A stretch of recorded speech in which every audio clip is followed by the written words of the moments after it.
इस सामने आप जो देख रहे हैं, यहाँ हर फ्लैट वालों का एक बॉक्स होता है।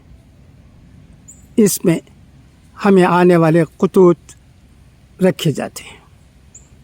हमारे पास चाबी होती है, हम खोलकर ख़ुतूत उठा लेते हैं।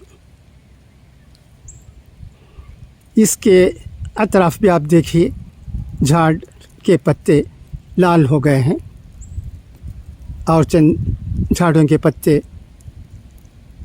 लाल होकर नीचे गिर गए हैं। ज़मीन पर भी आप सूखे हुए पत्तों का नज़ारा कर सकते हैं।